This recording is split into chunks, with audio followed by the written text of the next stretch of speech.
나는 부르심의 상을 위하여 달려갑니다 하는 제목으로 말씀을 드리겠습니다. 우리 그리스도인들의 궁극적인 목적이 무엇입니까? 라고 물으시면 도덕적인 사람이 되고 착한 사람이 되는 것이 우리의 궁극적인 목적이 아니라 하나님의 나라에 들어가는 것이 우리의 궁극적인 목적이에요.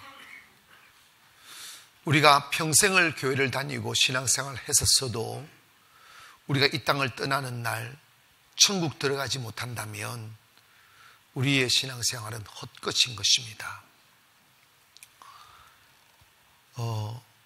성경 다음으로 가장 많이 팔리기도 하고 유명한 책이 있는데 그게 바로 영국의 존 번연이 쓴 철로 역전입니다.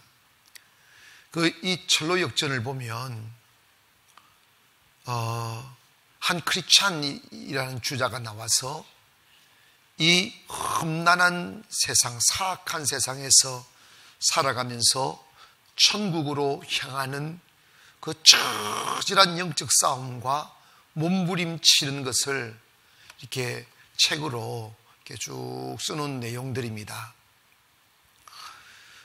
파메르의 도시에서 빠져나와서 외롭게 믿음의 길, 순례의 길을 떠납니다.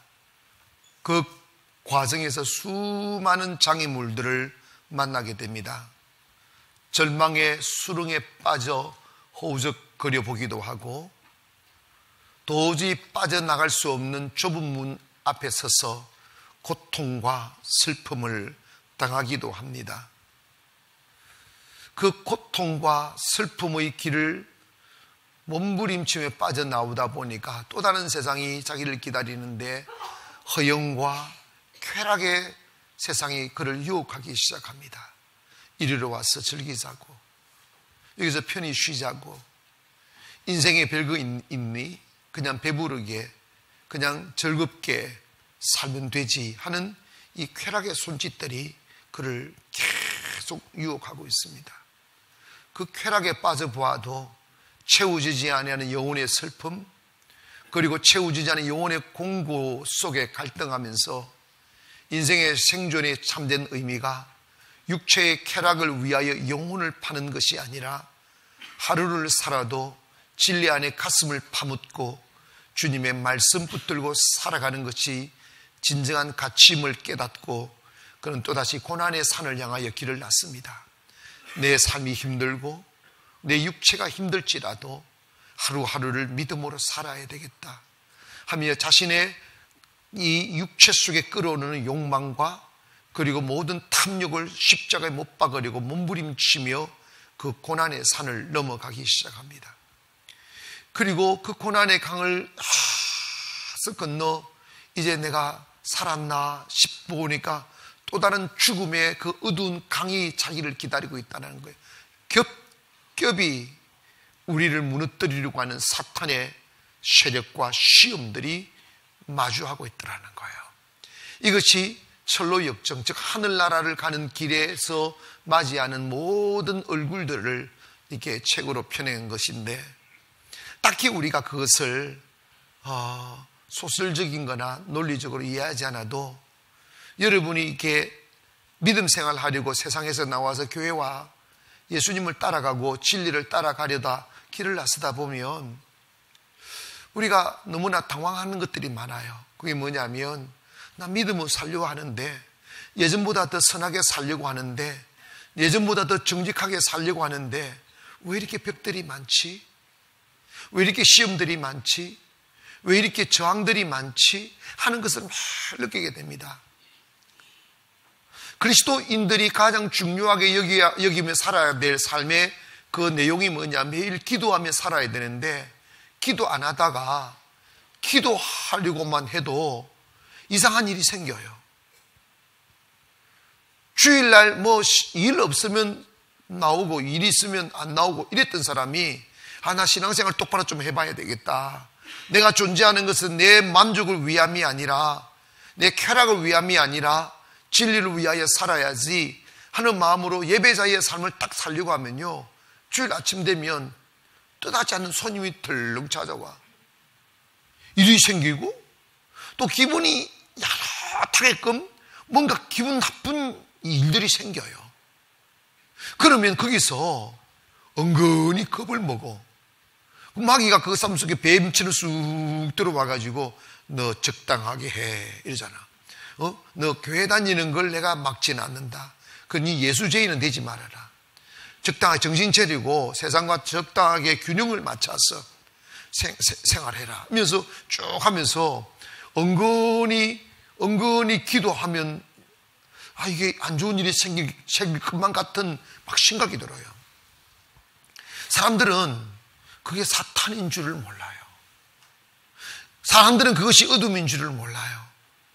그러다가 한 주 빼먹고 두 주 빼먹으면 어느새 내가 가 있는 몸이 술집에 가 있고 어느새 거룩한 꿈꾸던 내가 이상한 곳에 앉아가지고 울고 탄식하고 있는 모습을 보게 됩니다.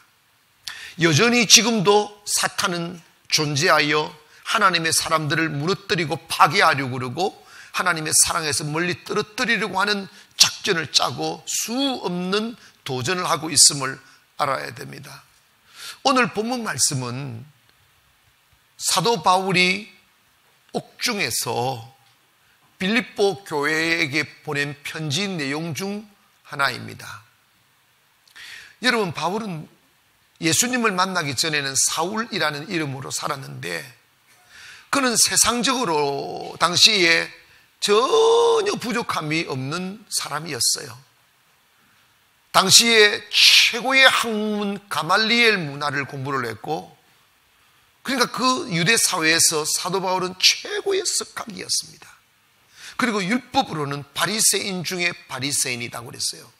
바리새인들은 바리새인의 신분을 딱 갖게 되면 그 당시에 굉장히 이렇게 선망되는 신분이고 그 다음에 우월의식을 가질 만큼 이렇게 분리되어져 있는 그런 급의 사람들이었어요. 그리고 성경을 가르치고 율법을 가르치고 종교 사회다 보니까 종교적인 높은 직위가 있다 보니 사내들인 공회원이었어요. 이게 뭐냐면 대법원의 12명의 법원이 그 대법원이죠. 그런 유형의 사람 신분을 가지고 있는 그런 사람이었단 말이에요. 그리고 재물에 부족함이 없었고 권력이 있었지. 가는 곳마다 선생님 소리 들었지. 인정받았지. 그랬던 그가 예수님을 다 만나보니까 다 부질없는 것이더란다. 권력도 부질없고 재물도 부질없고 영의 눈을 딱 써보니까 인간에게는 영혼이 있어야 되는구나. 영적인 세계를 놓치면 인생은 망가지는구나 하는 걸 깨닫고 예수님을 부활하신 예수를 만난 뒤에 그의 인생이 완전히 바뀌는 거예요. 그 세상적으로는 화려했던 그 모든 것을 버리고 당시에 예수는 자신이 비롯하여 유대 사회가 예수를 이단자로 이렇게 처단을 해놓은 상황이니 예수님을 따른다고 하면 그가 가졌던 세속적인 모든 기득권을 하루아침에 다 잃어버리게 되었습니다. 그런데 바울은 예수님을 딱 만나보니까 자신이 잘못된 길을 걸었음을 알게 되는 거예요. 그래서 세상의 모든 기득권을 버리고 주님을 전하는 자칭 사도가 되어 복음을 전하기 시작한 거예요. 그래서 빌립보로 건너간 거예요. 빌립보 건너가서 예수의 능력으로 귀신 들려 점을 치는 여자애의 귀신을 쫓아낸 거예요. 귀신을 쫓아내는데 그거 가지고 돈을 버는 주인이 귀신 들린 여자를 고용해가지고 점을 치는 또 다른 포주 같은 인간이 있는 거야. 참내 세상에. 그 사람이 바울을 고발을 한 거예요. 로마에서 전하지도 말아야 될 일을 전하면서 네 사회를 밀란하게 한다고 하면서 그 일로 인해 가지고 감옥에 들어갔잖아. 실컷 두드리 맞습니다. 착고에 차여 토굴에 갇혀 있을 때 찬송하고 기도할 때 하나님의 성령이 역사해서 옥문을 흔들고 옥틀을 흔들고 문을 열고 속세를 끊어내고 거기에서 간수장이 무릎을 꿇고 회개하고 예수 믿게 되고 이런 일들이 벌어지기 시작하는 거예요. 그리고 하루는 이렇게 우물가에 가보니까 여자 아낙네들이 이렇게 앉아 있어서 거기서 복음을 전한 거예요.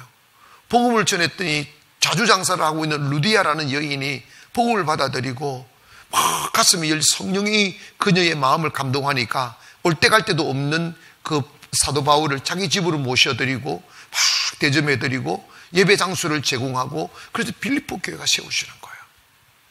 얼마나 성령의 능력 아래서 진리 위에 바로 세워져 교회가 부흥되고 막 아름다운 교회로 만들어졌어요. 그러다가 바울이 또 다른 일로 인해 감옥에 갇혀서 있을 때 빌립보 교회에 대하여 소문을 듣는 거예요. 이 빌립보 교회가, 빌립보라는 지역이 잘 사는 이런 무역 도시이고 막 이렇게 부자들이 많고 돈이 많은 막 금강도 있고 막 지하 자원도 많고 막 이러다 보니까 막 잘 살게 되는 거예요. 교회가 부유해지기 시작하는 거예요. 그러다 보니까 기도하던 자가 사라지기 시작하고 또다시 사탄의 유혹에 의하여 세속적인 교회가 되기 시작하는 거예요. 어떻게 하면 더 배부를까? 어떻게 하면 더 부자가 될까? 어떻게 하면 더 높은 권력을 잡을까? 어떻게 하면 내 배를 채우고 편안하게 살아갈까? 하는 이 정욕의 영이 교회를 뒤덮기 시작하는 거예요. 그런데 여러분, 이게 역사의 아이러니예요. 초대교회 7교회가 있었는데 다 핍박을 피하여 전 세계를 도망갔던 사도들이 세운 교회들이에요. 얼마나 순수했겠습니까? 얼마나 말씀 중심이었겠습니까? 얼마나 성령 주도적인 교회였겠냐고요. 표적과 기사가 예수의 이름으로 일어나는 그 황홀한 현장과 성령의 능력이 나타나는 그 위대한 현장들을 목도한 사람들이 모여들어 교회를 세웠는데, 원래 교회 안에는 그 DNA가 축복이잖아요. 그래서 교회에 와가지고 저주가 끊어지고 어둠이 떠나가고 사람들의 마음이 열려서 하나님을 믿고 찬양하다 보니까 성도들이 잘 되게 되는 거지. 부유하기 시작하고, 그리고 영향력을 끼치게 되고 세상에 힘이 주어지기 시작하는 거예요. 그런데 여러분, 그러면 더 하나님을 찾고 더 예배하고 더 하나님을 경외해야 되는데, 나타나는 현상은 뭐냐면 배가 불러지니까 기도를 안 하는 거예요. 욕심이 점점 커지는 거예요. 더 많은 재물, 더 많은 영광, 더 많은 세상의 쾌락을 찾기 시작하는 거예요. 그래서 고린도 교회 안에 빌립보 교회 안에 우상이 들어오기 시작하고 이상한 사상이 들어오기 시작하고 세상의 소망을 두는 어둠의 가치가 들어오는 거예요. 여러분, 우리 그리스도인들이 조심해야 될 게 있어요. 그게 뭐냐면, 기도하고 예배하고 신앙생활하는 모든 가치가 세상을 얻기 위한 목적이 되어서는 안 됩니다. 아멘. 물론 예수를 잘 믿으면 세상은 거저 주어져요. 근데 그게 종착역이 되면 안 된단 말이에요. 부유가 목적이 되면 안 된다고요. 그래서 12절에 바울은 이런 고백을 합니다. 내가 이미 얻었다 함도 아니요 온전히 이루었다 함도 아니라 오직 내가 그리스도 예수께 잡힌 바 된 그것을 잡으려고 달려간다. 예수께 잡힌 바 된 그게 뭘까요? 믿음이야. 하늘의 소망. 하늘의 소망. 여러분, 신앙인들 가슴 속에 하늘의 소망을 빼버리면 세상 안 믿는 사람보다 못해요. 하늘의 소망을 두고 살아야 그 사람이 정직할 수 있어요. 하늘의 소망을 두고 살아야 그 사람이 그 가슴이 아름다울 수 있어요. 근데 하늘의 소망을 두지 아니하고 세상의 소망을 두고 세상을 얻기 위한 수단으로 예배하고 교회에 나오는 사람들은요, 그 가슴 속에 탐욕을 가득 채우고 숨기고 있을 뿐이에요. 결국은 어느 한 기점에 가보면 그 속에 있는 게 드러나게 되어져 있어요. 그러니까 예수제이들 이런 소리를 듣는 거예요. 바울은 세상을 소망 삼아 유대교를 믿었지만 예수를 만나고 보니까 하늘나라 있음을 알게 된 거예요. 부활은 있다. 하나님은 살아계시다. 천국은 있다 하는 걸 딱 본 거예요. 그래서 그는 모든 세상의 탐욕과 미련을 버리고 예수 그리스도를 얻기 위하여 모든 세상을 초계같이 버리며 예수 그리스도를 전하는 사도의 삶을 출발하는 거예요. 바울이 또 13절에 이런 말씀을 합니다. 본문 13절에 함께 읽어볼까요? 시작. 형제들아, 나는 아직 내가 잡은 줄로 여기지 아니하고 오직 한 일적 뒤에 있는 것을 잊어버리고 앞에 있는 것을 잡으려고 달려간다고 그랬어요. 자, 봐봐요. 바울이 무슨 고백하느냐 하면, 내가 예수 그리스도를 얻기 위하여 살아가는데, 그러기 위해서 전제되어야 될 게 뭐냐면 과거, 뒤의 끝을 잊어버려야 된다는 거야. 사람이 과거 지향적인 사람과 현재 지향적인 사람과 미래 지향적인 사람이 있는데, 과거를 자꾸 기억나게 합니다. 여러분, 사실은 우리가 과거를 무시할 수 없어요. 과거에 어떻게 살았느냐는 곧 미래에 어떻게 살 건가와 결정되어지는 거거든. 그래서 우리가 어떤 직장과 이력서를 받잖아. 네 과거 어떻게 살았냐를 묻는 거예요. 그런데 우리나라 이력서는 믿을 게 못 되는 게 좋은 것만 적어. 자기 실패한 거 적지 않아요. 이력서는 자기 실패한 걸 적어야 돼. 아멘. 나는 제 인생에 한 번 이력서 쓴 적이 있는데, 이력서 내가 실패한 거 썼어요. 당당하게. 그런데 여러분, 과거 지향적인 사람은 마귀한테 묶인 사람이야. 그래서 하나님의 사람들은 뒤의 것을 잊어버려야 돼. 앞의 것을 생각하라 이 말이야. 응? 과거 지향적이면 안 된다는 거예요. 사도 바울도 자기의 영광도 잊어버린, 세상을 잃어버렸어요. 다 자기 자랑도 잃어버렸어요. 여러분, 창세기 19장 26절에 가보면 이런 말이 있어요. 롯이 아내의 뒤를 돌아보았으므로 뭐가 됐다는 거지? 뒤돌아보면 뭐가 돼? 그래서 이사야 43장 18절 이하에 보면 하나님이 이스라엘 백성들 이런 말씀을 합니다. 너희는 이전 일을 기억하지 말며 옛날 일을 생각하지 마라. 아멘. 여러분, 우리 있잖아요.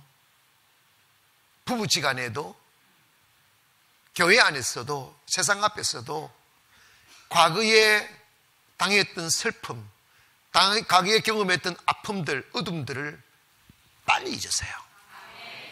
영광도 잊어버리세요. 제일 바보 같은 사람이 뭐냐면, 지금은 내가 초라한 옷을 입고 있는데 그 과거에 그것도 잠시 찰나, 웃자다가 있잖아요. 낚시 하다 보면 고기 걸릴 때가 있어. 고기가 걸려가지고 지가 막 햄치 가다가 옆에 걸려가 따라와. 먹은 것도 아니고 막 그래. 그 기억, 뭐 갑자기 대박이 한 개 터진 거지. 고등 한 개 물린 거 있잖아. 그 기억을 잊지 못하는 거예요. 하고 하면. 근데 그거 지가 아니다. 근데 그걸 이력서에 수십 년 전에 타고 다녀. 한때 내 고등어가 지나가다가 내 박씨에 걸려가지고 그랬다고. 내 낚시 잘한다고. 뭘 잘해? 맨날 가난하게 사는데. 여러분 봐봐. 그런 추억에 취해 살지 말고 그리스도인은 현재에 살아야 돼. 그래서 여러분, 사람이요, 기억과 생각이 과거에 좋은 일이든 나쁜 일이든 과거에 머물러 있으면 앞으로 못 나가. 툴툴툴툴 털어버려. 꽁 하지 마라 이 말이야. 오늘 주님이 새 일을 행할 거라고.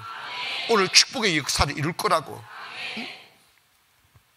그래서 예수님이 제자들을 딱 불러놓고 누가복음 9장 62절에 딱 보면 이런 말씀을 하셔요. 예수께서 제자들에게 손에 쟁기를 잡고 뒤를 돌아보는 자는 하나님의 나라에 합당치 않다고 그랬어. 손에 쟁기를 잡고 뒤돌아보는 사람은 하늘나라에 합당치 않다. 자꾸 과거 생각하지 마. 마지막으로 바울이 이런 이야기를 해요. 그리스도인은 부름의 상, 즉 표대를 향하여 달려가라는 거야. 부름의 상을 위하여 여러분 물어보십시다. 여러분이 무엇을 위해 달려가고 있어요? 무 위해 사시냐고. 그냥 살아있으니까 사십니까? 근데 그리스도는 그렇게 살면 안 된다는 거예요. 그리스도는 방향 설정이 확실히 돼야 된다는 거예요.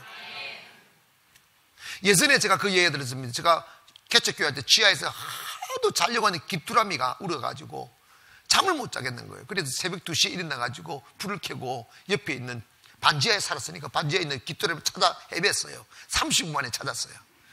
찾아가지고요, 야, 이 새끼야, 왜 내 잔데 시끄럽게 하냐. 그래가지고요, 더듬이를 하나를 딱 떼버렸어요.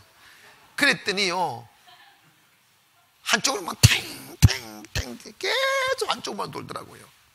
그래가지고 더듬이 한 개 남은 그것도 떼버렸어. 그랬더니 위로 탱탱탱탱 치더라고요. 내가 이제, 야, 시끄럽게 안 했으면 니 살려줬을 텐데. 우리 그리스도인들이요, 방향이 딱 설정되어야 됩니다. 하늘나라를 향하여, 진리를 향하여, 부르심의 상을 향하여. 바울은 이런 이야기를 하는 거예요. 내가 영의 눈을 뜨기 전에는 나는 세상 것만 바라봤다. 세상의 재물, 세상의 쾌락, 세상의 명예만 찾았었다. 그러나 그거 다 부질없는 것이더라. 우리 그리스도인들에게 영원한 천국의 상급이 있다. 그 상을 향하여 달려가야 된다. 믿음을 지키라. 진리를 향하여 살아가라. 하나님 말씀에 순종하며 살아가라. 너희가 지금 이 땅에서 나와 복음을 위하여 헌신하고 충성하는 것은 헛되지 않다. 하늘에서 상이 있다. 할렐루야. 그걸 계속 강조하는 거예요. 고린도전서 10장 12절에 보면 이런 말씀이 있어요. 선줄로 생각하는 자는 넘어질까 조심하라. 그래서 우리는요, 꼭 기억해야 됩니다. 우리가 부르심의 상이 있어요. 상이 있는데 올림픽 선수들이 이 올림픽에서 메달을 딴다는 것은 세계 1등 한다는 거잖아. 그 시집 세계 1등 한다는 건데, 이 메달을 따기 위해서 올림픽 선수들이 흘리는 땀과 피는 이게요, 상상을 초월해요. 죽음과 싸웁니다. 그래서 겨우 메달 하나를 따는 거예요. 근데 그 목숨 바쳐 걷기하며 달리는 이유가 뭐냐면, 메달을 따면 상을 얻는 거야. 국가에 주는, 매달 주는 연금이 있고, 막 어떤 나라한테는 막 차도 주고, 막 프레이드도 해주고, 막 그러잖아. 그거 하나 따놓으면 평생 사는 거야. 여러분, 마찬가지로 천국의 메달이 있다는 거예요. 천국의 메달. 그 이야기를 들어보면요, 로마 시절에 이 딱 면류관 메달을 딱 따면 월계관을 씌워준다는 거예요. 지금도 그거 하죠. 월계관을 씌워주는데 큰 상급도 주고, 식당 가면 어디든지 공짜래. 극장 가도 공짜고, 다 프리패스를 한다. 메달 하나 따면, 월계관 딱 받으면, 우리 천국에 월계관 받기를 바랍니다. 천국 가면 영원히 공짜야. 다 주신다는 거예요. 응? 그래서 바울은 열심히 달렸어요. 피곤해도 달렸고, 슬퍼도 달렸고, 아파도 달렸어요. 참았어요. 왜? 하늘의 상급을 위하여. 그리스도인으로 살기는 이 땅에서 쉽지 않아요. 많은 것을 양보해야 돼요. 참아야 돼요. 그리고 절제도 해야 됩니다. 그러나 우리에게 분명한 상급이 있어요. 부르심의 상급이 있어요. 이 땅에서도 조금만 더 참으면 이 땅에서 분명히 예전보다 더 행복한 삶을 살게 되고 축복이 분명히 있어요. 그런데 우리가 이 땅에서의 받는 축복에만 몰입되면 안 돼요. 바울이 우리에게 강조하는 게 뭐냐면, 우리에게는 하나님의 나라가 있다. 그 나라에 사라지지 않은 영원한 영광의 면류관이 있고 또 축복이 있다. 그러므로 표대를 분명히 해라. 그 표대가 뭐냐? 외형적으로 부름의 상이고 내면적으로 예수 그리스도를 닮는 것이다. 예수 그리스도를 모시고 사는 것이다. 이것이 우리 그리스도인들이 살아가야 될 진정한 가치다. 사랑하는 성도 여러분, 오늘 여러분 우리 향방 없이 달리지 말고 표대 설정하기를 원합니다. 진리를 따라 살아가는 삶, 할렐루야, 예수 그리스도를 닮아가는 삶, 그 삶이 후회하지 아니하고 방황하지 아니할 진정한 진리의 기림을 기억하시며 살아가는 저와 여러분 되기를 바랍니다. 기도하겠습니다.